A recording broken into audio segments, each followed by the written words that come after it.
Well, thank you very much for being here. The Supreme Court's ruling on tariffs is deeply disappointing, and I'm ashamed of certain members of the court, absolutely ashamed, for not having the courage to do what's right for our country. I'd like to thank and congratulate Justices Thomas, Alito, and Kavanaugh for their strength and wisdom and love of our country. Foreign countries that have been ripping us off for years are ecstatic. They're so happy. And they're dancing in the streets, but they won't be dancing for long, that I can assure you. There will no longer be any doubt, and the income coming in and the protection of our companies and country will actually increase because of this decision. I don't think the court meant that, but it's the way it is. Based on long-standing law and hundreds of victories, and even, as I was pointed out before, even thousands of victories over the years, to the contrary, the Supreme Court did not overrule tariffs. They merely overruled a particular use of IEEPA tariffs. And essentially, it's used to get a fee. I can do anything I want with IEEPA, anything. I just can't charge anybody for it.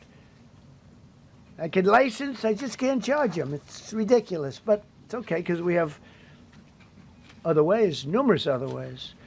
The ability to block, embargo, restrict, license, or impose any other condition on a foreign country's ability to conduct trade with the United States under IEEPA has been fully confirmed by this decision. So now there's no doubt, because, you know, there were a lot of questions about tariffs because no president was smart enough to use them to protect our country from those countries and businesses that were ripping us off. You took a look at the deficits that we had with some of these countries. It was disgraceful what they got away with for many, many decades. But now we know, because this decision affirms all those things that some people weren't sure about.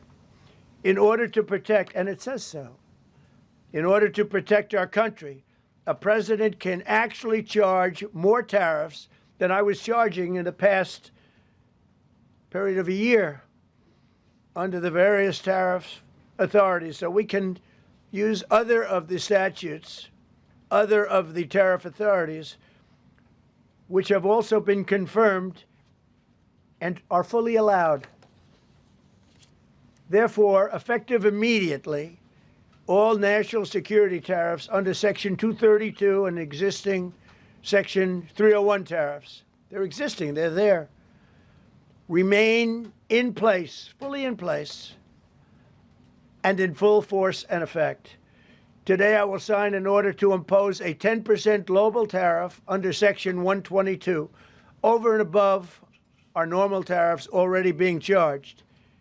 And we're also initiating several Section 301 and other investigations to protect our country from unfair trading practices of other countries and companies. Thank you for your attention to this matter, and I say quite simply, which I've said for a long time, make America great again. And interestingly, we've already made it great, so I don't have to use that, but I don't think we'll ever give up on MAGA. MAGA is always going to be with us. On the trade deal, which is the framework which is to be signed with India sometime soon, will that stand now? Yeah, and on the decision, changes. Nothing changes? No, nothing changes. They'll be paying tariffs, and we will not be paying tariffs. Our deal with India is they pay tariffs. This is a reversal from what it used to be, as you know. India, and I think Prime Minister Modi is a great gentleman, a great man, actually, but he was much smarter than the people that he was against in terms of the United States. He was ripping us off in India. So we made a deal with India, and it's a fair deal now, and we are not paying tariffs to them, and they are paying tariffs. We did a little flip. India pulled out of Russia. You know, India was getting its oil from Russia, right? And they pull way back at my request because we want to settle that horrible war where 25,000 people are dying every month. And my relationship with Prime Minister Modi is, I would say, great.